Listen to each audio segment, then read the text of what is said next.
You're listening to Chillworthy, a podcast where two best friends discuss mysteries, murders, and anything in between for your enjoyment.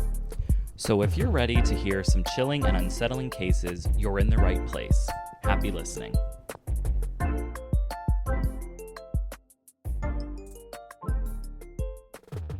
Hello, everyone. Welcome back to Chillworthy with your hosts, Talia and Brent. Hello. Well, a lot has surely happened over this last week. Would you not agree? I think if we're talking about if what you're referring to, then sure. I mean, unless it's a personal thing. No, okay. It is not. Well, I suppose it is, actually. Then elaborate, please. Well, personal in the way that it also affects you. Okay. I'm assuming you mean we have an Instagram account. We surely do. We're happy about, even though we're not huge social media people, to be honest. We're on Instagram now as Chillworthy Podcast. Right. And, I mean, I remain off of Instagram and love that, but I do love that we have one now, right, thanks to our social media manager. Absolutely. Shout out to her. Yes.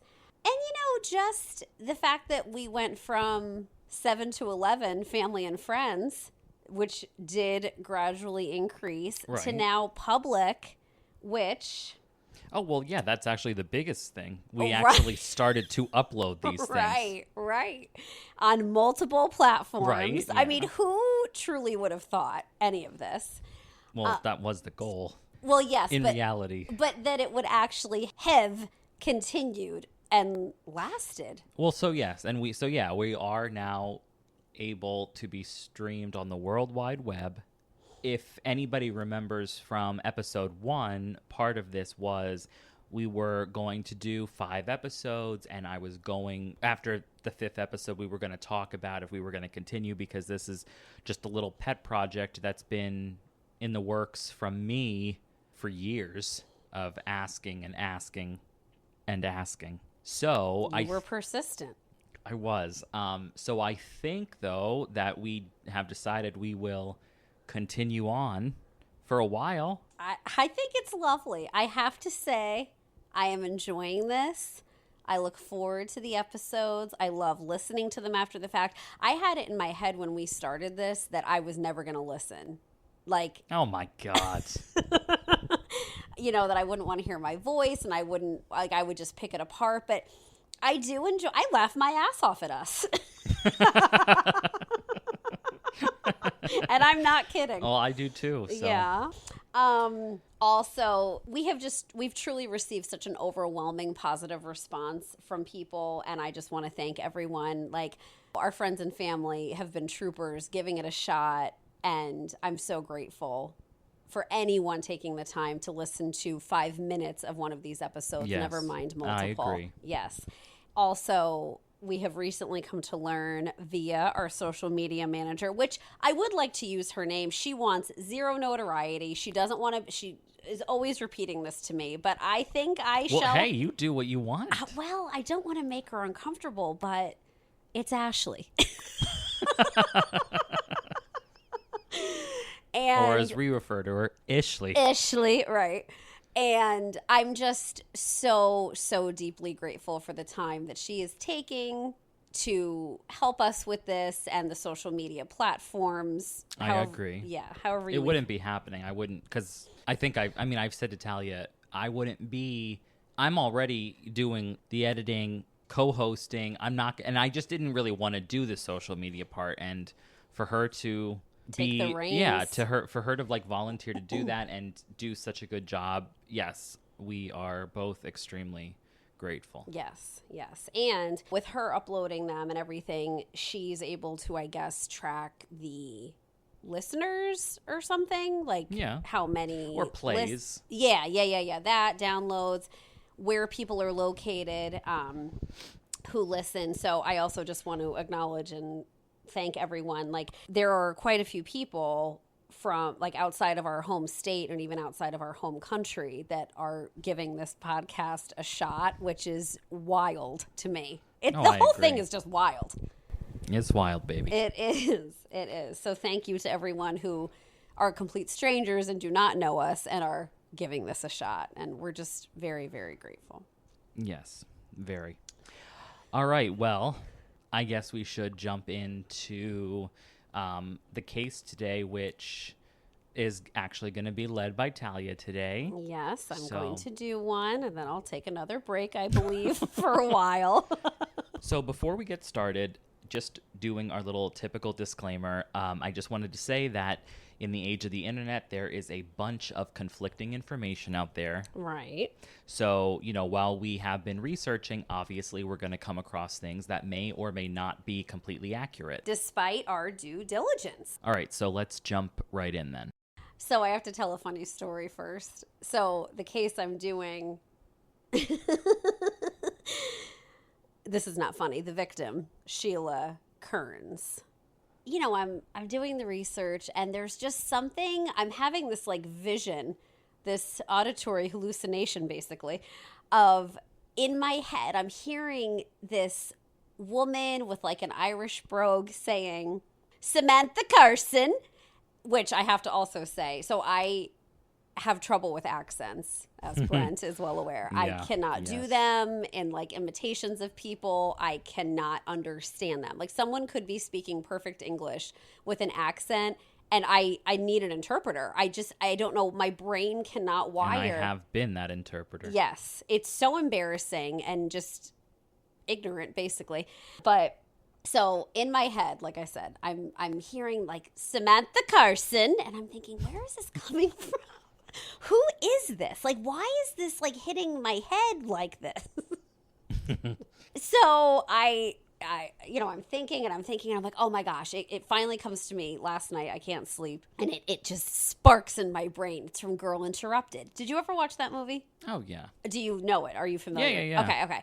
So I don't know who Anna Carson is. Good, she doesn't exist, so that's Okay. perfect. So, and it was Samantha, not Anna, in my brain. Okay. Right. So in Girl Interrupted, when Winona Ryder, her character, gets to the hospital and the medication starts getting distributed, and the nurse has an Irish brogue. So she's pronouncing people's names like that. Okay. And how she speaks.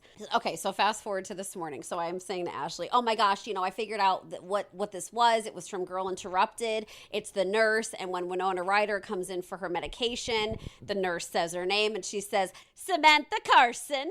And Ashley goes, her name is Susanna Kaysen.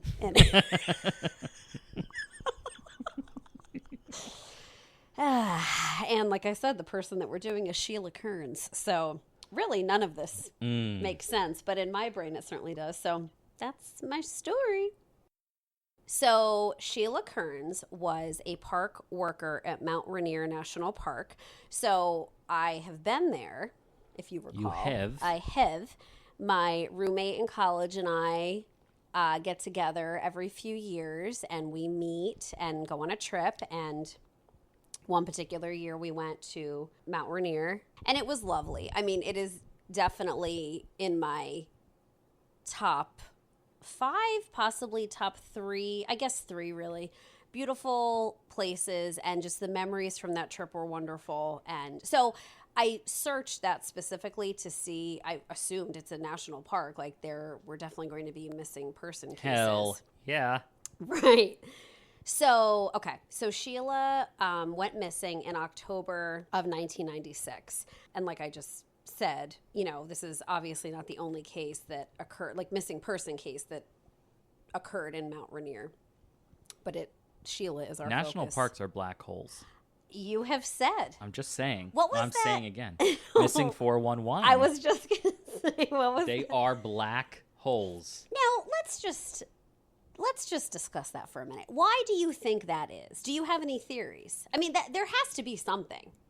Obviously, they're huge. They're expansive. So much can go wrong so fast. They're people being exposed to the elements, people at all different levels of experience and knowledge, being in the outdoors like that and totally exposed and vulnerable. But you also have people who know their shit. Yeah. And it still happens to them. Well, right. Well, the next case I'm going to be doing involves something like that on the next episode. Okay. So we will probably dive more into that. But Good. I mean, I think there's a lot of potential theories out there that range from the completely normal of animal attacks to the completely out there of alien abduction and, you know, cavemen. So Cavemen? Cave dwellers, not Neanderthals. So, yeah, I don't know. But I mean, that Missing 411 by David Paulides is very captivating. Get on it, everybody. Very, very captivating. Yeah. And if anybody is interested in reading The Missing 411, just a little public service announcement, go to his website, not Amazon, because the books on Amazon are like $200 for some reason. He sells the books himself for much cheaper. I don't know what happened there, but if you ever want to read about it, he has tons of them, and they're on go to his website is what I'm trying to say. Well, and can we also just comment on the fact of, like, any book that we ever recommend or bring up, please do not go to Amazon and buy it. Go to either an independent bookstore, go to the author themselves. Like, that should always be, I think, a priority for everybody. Okay. I said what I said. We want bookshops to remain. We want independent booksellers to continue on and carry on. Yes. So Sheila, she was 43 years old. She was a concessions employee at Mount Rainier National Park. She had a passion for hiking and the outdoors. She was well known among her colleagues there and her friends for her reliability and conscientious nature. So she arrived specifically at the Paradise Inn in Mount Rainier in August of 96. She had worked the front desk at the inn.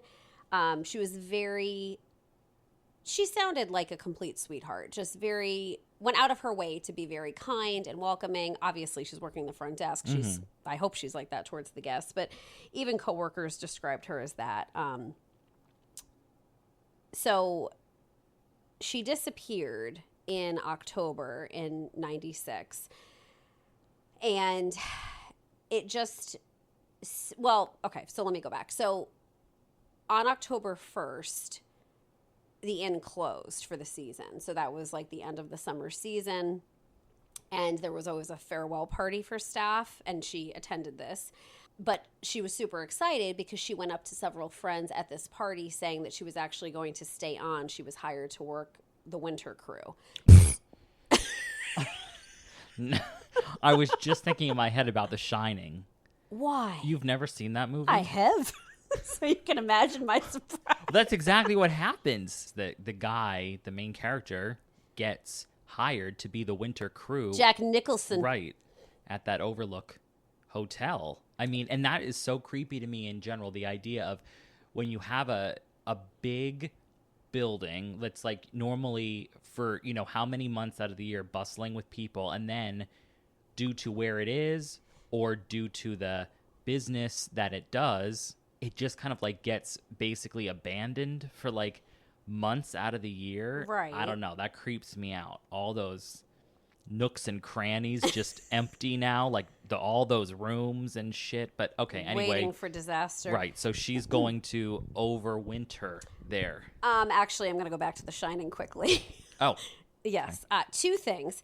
Now, riddle me this. That is a Stephen King novel, correct? Yes. That was made into a movie. And also, I can't not say this. Do you recall the movie that we both love that The Shining makes an appearance in?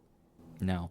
Twister. Oh, Twister. Okay. Yeah, Yes. yeah. Yes. At the drive-in. Yeah. When the tornadoes hit. Okay, so Sheila was, saying this about being hired for the winter crew. Like, obviously, her job is going to be maintained. Like, she doesn't have to look for new work with the summer season coming to an end. She's super excited, too, because she has several friends who also are staying on through the winter. So this is a major positive to her. She can remain on the mountain, continue to live there, because I guess the summer crew and the winter crew like live up on this mountain. Okay. At the inn. Party, like I said, is October 1st. Now, on October 4th, Sheila was seen moving into her new residence for the winter because I guess they couldn't stay. I don't know what exactly the housing was for the summer. I don't know if they were more sort of, not that they were exposed to the elements, but maybe like it was cabins that weren't winterized. Right, maybe right. Like not insulated as well. Exactly. Things. Or were they in cabins for the summer, but they actually then needed to move into the... Or no, you know what? Which I end up getting to this. It was still on this campsite, which I'll get to. So... yeah, maybe it was more of like a winterized situation. So earlier in the day, like I said, she's seen continuing on with her move and moving her items from the summer housing to the winter.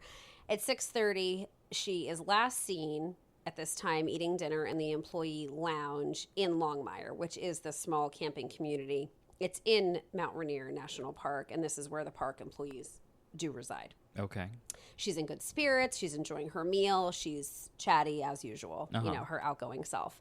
Starting 7 p.m., her whereabouts are unknown. Not that she's considered to be missing or anyone's looking for her at that time, but no one sees her at that point. Right. She does not mention any specific plans to her colleagues, which leads, or I should say led, some of them to speculation that she possibly went for a walk or a short hike after dinner, which is what her typical routine was in the evenings. Nothing out of the ordinary. Exactly. Right. Exactly. So now it's the next day. It's October 5th, and she fails to show up for her scheduled shift. And she was working now with this new job, was going to be housekeeper for Mount Rainier Guest Services. Her supervisor notices her absence, but initially thinks like she must have been running late or maybe she had a personal emergency. But it was not like her. This wasn't typical for Sheila. So afternoon hits and her continued absence is super concerning to her colleagues. The supervisor makes multiple attempts to contact her. There's no response. Also, the manager went to her residence to check, and the bed was nicely made. All of her belongings were there and appeared to be untouched. And another thing the manager noted was that Sheila's car, which was a 1994 Nissan, was found parked outside of her residence in Longmire. So, you know, that basically confirmed they felt that she did not leave after she had dinner on Friday. Like, she had not left the park in her vehicle. Well, in her vehicle. Yeah, sorry. Yes, on foot. We're not sure. She could have went with a friend who had a vehicle. Correct. But just so you know. Yes, thank you for pointing that out. Sure. But her own vehicle had not left. Yes. And also, the neighbors at Longmire had not seen her since the previous night. So none of them reported seeing her in the morning. And these neighbors are all co-workers? Correct. Okay. Yes, all staff, no guests. Yeah. So the supervisor ends up contacting the park authorities to report her missing by the evening, which that bothered me. And not to say that the manager should be considered a suspect or involved, which, I mean, I suppose anything's possible. I don't know who the supervisor was. If I'm not sure. They didn't have a name that was in anything that I saw. But I just think that's odd. If this was out of character for her, she's one of your staff members, you'd wait until the evening to report this to the park rangers or park authorities, which I mean, the only thing that I think of immediately is just the fact that just from what we've seen in movies and stuff, people aren't considered missing for like 24 hours. Well, funny that you say that because the search did not then start until the following morning. So you're right. Okay. I bet you that did play a part. I can understand, though, why you would say it's like, you know, you have an employee who's literally living on the premises. So it's not even like they have a house, you know, they live somewhere separate and something just happened or they just decided they're not going to come to work. Like, they lived there and no one could find them. So I can understand. I guess I'm just saying the police might not have done anything for at least 24 hours until it was considered a missing person. Right, right. Which I think you're hitting the nail on the head, just like I said, how according to this, you know, the search didn't even start until the following morning. And also I was thinking as you were saying all of this, just in terms of climate and environment. So when my friend and I went on this trip, so we went in September and we hiked every day and we went to different locations in Mount Rainier National Park, and it was insane how we had to dress for the hiking. Like, you know, it's September and we went early. It was the first week of September, so we were assuming it was going to be warm. We should really dress lightly, and everything really focused on when we were preparing to dress in layers, always have layers, but also have like either like a winter vest with you and layer under that, or, you know, bring a coat. And thank goodness we did. And I was, of course, being stubborn. I'm sure you're shocked to hear that. Right. And I was challenging it. Like, we do not have to bring all these clothes. We do not have to dress like that. There were days where we would go. I took a picture of my friend's hair this one particular day because her hair froze. We were hiking and it was these little crunchies were coming down, not full on snow. And that was the other thing. There were areas that we were coming to that had a ton of snow. And it's like, oh my gosh, like it was just wild. Meanwhile, you get off the mountain, you go down into town and it's a completely different like weather system. Right. And the weather system when we were up on the mountain would change so drastically. It was just crazy to me. So my point in bringing this up is this is early October, and I'm assuming if we were running into snow and icy conditions some days in the first week of September, that had to play another part for her, and I would assume the search, because temperatures would drop at night. Right. You know? So anyway, the search operation is initiated then the next morning, like I said, by Mount Rainier Park authorities. Ground teams started combing the trails around the Longmire camping area, which is where... Oh, actually, so not only did the staff live there, like I said, but that was another thing with Longmire. That was a popular starting point for many of her hikes that she herself would go on. That's where she would pick up the trail. They brought bloodhounds to help track her scent. God love them. Of course. They were working. They were employees on the hunt. Did they track her? I was just about to say, but yet they found no trace of her. That was not successful. And that's another thing with the 411, missing 411 people. Bloodhounds and dogs can't track them. Get out of here. So, continue. Shit. Yeah. Okay, so by afternoon, search efforts intensify. Additional park staff came in to help. Volunteers joined the search. They were looking on trails. They were looking in off-trail areas, popular hiking routes that Sheila wouldn't necessarily take herself, but just to kind of leave basically no stone unturned, but no evidence of her. So now it's the next day, October 7th. Search operation is still continuing. They're expanding to more remote and less traveled areas. Helicopters are now deployed to provide additional support. And, you know, the forest is so dense. There's a lot of rugged terrain, but no sign of Sheila. So now we're at the morning of October 8th. So search operation still continues. We are now on the fourth day. No signs of Sheila. You know, they're trying to consider other possibilities. It's looking kind of bleak. This is not good. None of this is good. So they are considering the fact of, you know, did she leave the park on foot and or met with foul play? So Lance Gillespie, I think. I mean, sounds reasonable. Right. He was the park's communications supervisor. He had stated, so Sheila was from North Carolina. So he had, I guess, released something that they have not heard from her, you know, since her disappearance. So they actually traveled to Washington to aid in the search, and they joined the search party efforts.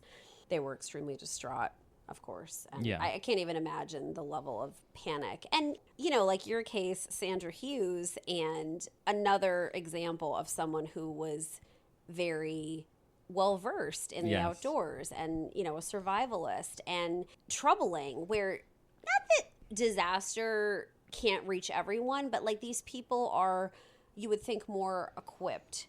Well, I think because it makes it more unusual. Somebody who knows what they're doing and they still disappear is different than somebody who's just like a hobby hiker or like a tourist, and, you know, are just out for the day because they're on vacation. I mean, somebody who understands the wilderness and what to do, yeah, of course that's going to make it, I feel like, more like, well, what really happened to them? Because I feel like it would be more difficult for something to happen to them, I guess. I agree. Well said. Thank you. Surely. So I have some disturbing news. We're going to fast forward. And in May of 1997, her remains were found. Oh, wow. Now, what I think is, I mean, obviously that is deeply disturbing and troubling. What I think is more troubling about all of this is she was found at the community building at this Longmire campground. So it was the area where she was moving into, where this housing was. And her remains were found by a volunteer who was setting up a navigation course for park rangers for that season, for the summer season. And also her remains were scattered around a 300-yard area. So... Well, so obviously this was foul play then. Well, I was actually thinking it was an animal. So fascinating you think that. I totally... Just so everyone knows, there's construction happening outside of our window. I thought someone was just walking in, oddly enough. I don't know why I was so calm about that. And well, I don't know either, but Brent it's an obvious me. drill that somebody's drilling, and she thought somebody was coming in the front door. So, and then Brent said, well, unless they're taking the door right off the hinges. Right. I don't think so just, we don't have any way to prevent that. So if you do hear some of that in the background, we apologize. Well, I just meant I feel like it's foul play. Well, for multiple reasons. I mean, if an animal killed her right there. Why would it have taken 7 months? Right, to find her. Good call. And I don't really think animals scatter remains like that. It makes it feel like her remains were purposely being disseminated around the area so as not to draw attention to... I don't know. Well, yeah, I see. I was going to say, I hear what you're saying. I hear you. What was really also tricky in this is I still can't find an exact cause of her death. Like, I tried looking up the autopsy report, and I suppose the fact that it's saying that her remains were scattered across a 300-yard area, like, I am imagining that is part of what made that difficult. And I don't know, I mean, not to be morbid, but I don't know the fact that the term that's used is remains. I mean, I don't know what was intact, what was not intact, how they truly were able to identify her. Was it dental records? Was it fingerprints? Was her face? I mean, but then that was another thing that I saw that said, like, I guess the amount of time that had gone by and the decomposition that had occurred played a part in not being able to center on what the cause of death was. So just a lot was still very unanswered. It was just sort of like, not a dead end, but it wasn't great info after this. There's a man, an FBI special agent, Terry Postma, and he had commented that, there were many theories, and two of which were that it was either possibly a mountain lion attack or a critter, another animal, or that she was actually abducted and killed. But I just am thinking, if she was abducted and killed and that she ends up right back in this house, how could it not have been a staff member? Well, I don't. Yeah, that's highly unusual that would be highly unusual, I feel like. Of all places. Well, for it to be someone else. Yes. I mean? Exactly. But then that's also that's such a small pool of people. It has to be a small amount of people who could have done it.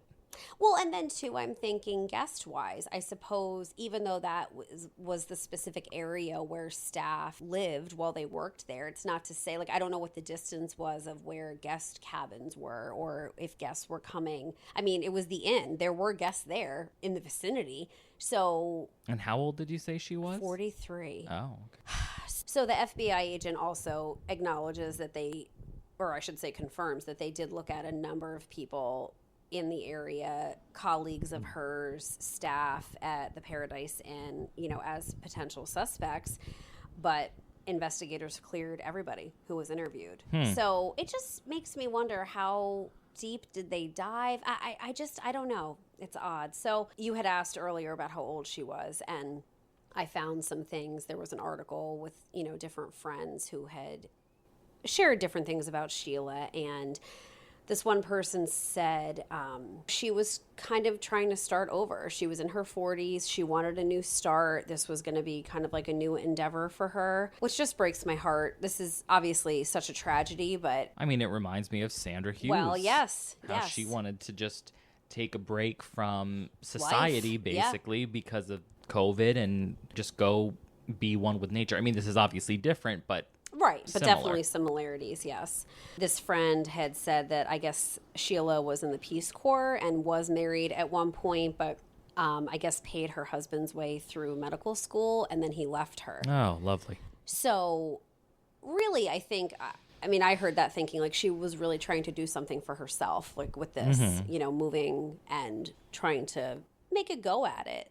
Well, and I'm not trying to be funny when I say this, but I feel like I could see you living at a place like that. Hell yes. Oh my gosh. The area, I mean, like I said, I have such positive memories of that area, and just there was a vibe and a feel that, and I'm talking literally driving down the road when one place we went to for breakfast, like it just felt so safe and so simple. And of course, like there was still access to technology. And I mean, we did have spotty service, but there was still cell phone service. You know, you were still connected to civilization, but it was just hiking that I had never experienced before. Nature, woods, the forest that I had just never experienced before. And yeah, I mean, I think her goal and that's where she ended up, it just sounded lovely and yeah, extremely appealing to me. And I think too, like I can appreciate, who knows what her mindset was when that all happened with her ex-husband, but the joy and like just thrill that I would imagine she felt of this new fresh start and going there of all places, which I assume she chose it because she had been there before. So, right. You know, she associated it with a positive place. And I feel like it would be nice not being alone, you know, yes. like she's maybe living alone, quote unquote, like in her own like residence, but it's not, there's like a sense of community. Granted, the winter community might be smaller than the summer community, but even so, like just that feeling of you're a part of something. You're not just sort of on your own in a normal house, and you may or may not interact with people. Oh, yeah. Yeah, the purpose. And two, you touched on this, like just meeting new people and making new friends. I mean, that is like an exhilarating thing. Like just total fresh start in every sense of the word. So different theories. One is possibly after she had dinner on October 4th, did go out for a hike after, which, you know, like they had commented that was normal for her. And not to say that she took the same path every single time, but I got the impression she was familiar with the woods and most paths. I'm thinking if it was a path that she was not familiar with, would you really venture out at night for the first time on it? But who knows? But that she became disoriented and lost. So, you know, if she became lost after dinner when she went on this potential walk and she veered off the trail and then it gets dark. Right. So with how dense it was and if she couldn't make out familiar landmarks and that caused it to become difficult for her to return to the campsite. Sort of following up on that, was she injured? Did she become lost out there, you know, on a path that maybe she wasn't familiar with, and then she became injured, which made it impossible to return? And also, if she's just going for a walk, she's not going to have supplies with her. I would assume, you know, right. She's not going to have packed necessarily if she thinks it's going to be something short. Oh, I had touched on this earlier, just her vulnerability to the elements. Like I said, like this was October, depending on how quickly the temperature dropped, or who knows what was the weather like that could have made things more challenging for her. Well, I have something to say then about that. Well, let's hear it.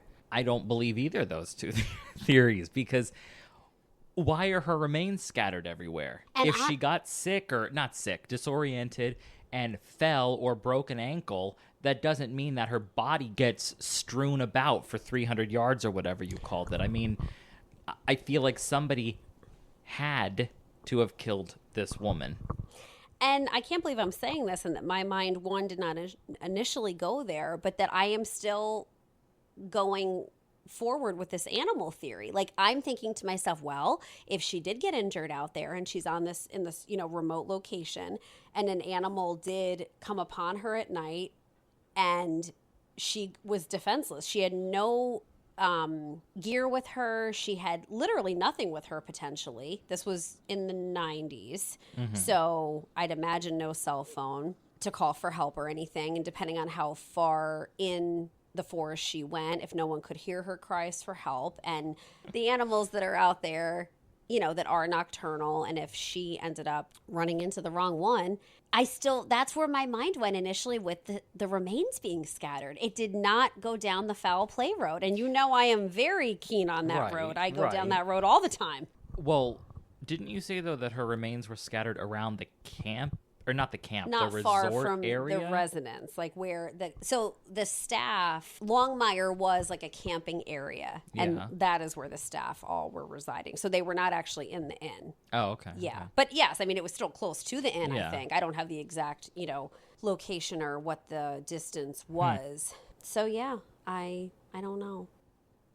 So there wasn't a theory that it was foul play? Oh yeah, there was. I just didn't read it. Oh, okay. But yes, there was. But like not much detail, just that they wondered, was she abducted and killed? And as much as I'm saying, I'm pushing for this animal who got her, someone could have been following her. That now that I'm saying all this and following up on what you had just commented on, if that was her routine. I was thinking that. Yes. They said that was her routine after dinner. Oh, I thought somebody was knocking. If that was her routine every night after dinner, there's no way literally her friends told the police that. Right. So, that wasn't somebody could easily have been waiting for her. Yes. Somebody could have taken a liking to her, an unhealthy liking to her, and wanted to, maybe not even with bad intentions originally, but just to befriend her out there. Or something. more, make advances. Right. She rejected. Dunzo. Right. They don't like that. So, was there a gas man out there anytime soon, or a gas truck? I do not have the answer to that. Van, no windows. Damn. Windows. Well, I don't know. I know, but that's all I got. Deeply troubling. Well, it is sad. Yeah. And the other thing that I think is so upsetting and just heartbreaking is what I was touching on earlier about Sheila and maybe her basis for going there and, starting anew and choosing that location and what that location maybe meant to her and how peaceful it is. And just, like I said, I can't even put into words, like at least what it did for me while we were up there. And I would imagine her friends and coworkers perhaps felt the same way about that location.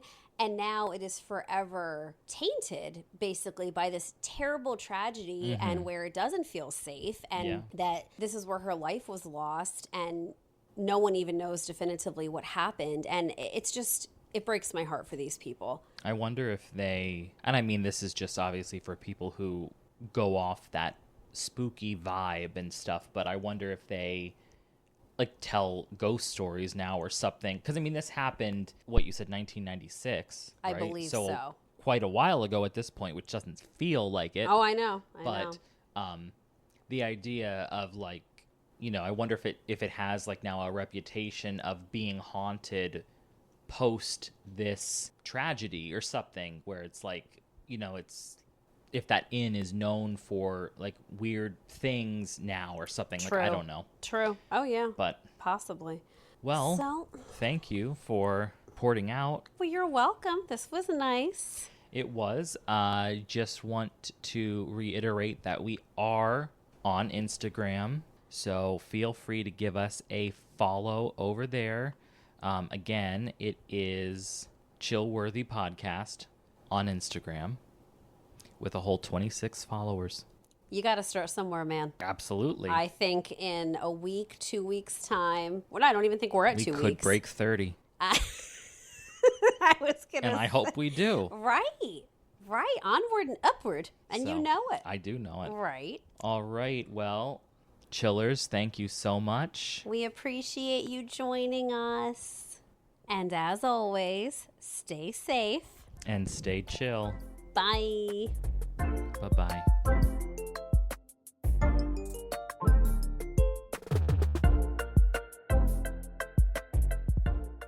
You've just listened to Chillworthy. Thank you for joining us on this latest episode. While we strive to keep our discussions engaging and lighthearted, we also wanted to take a moment to acknowledge the real lives and events that are at the heart of these stories. We try to approach each topic with a sense of curiosity and respect, fully aware of the impact these events have had on the individuals and their loved ones. Our goal is to honor their memories by keeping their stories alive and shedding light on the mysteries that surround them. If you enjoyed this episode, please remember to subscribe, rate, and leave a review, and don't forget to join us on the next episode of Chillworthy.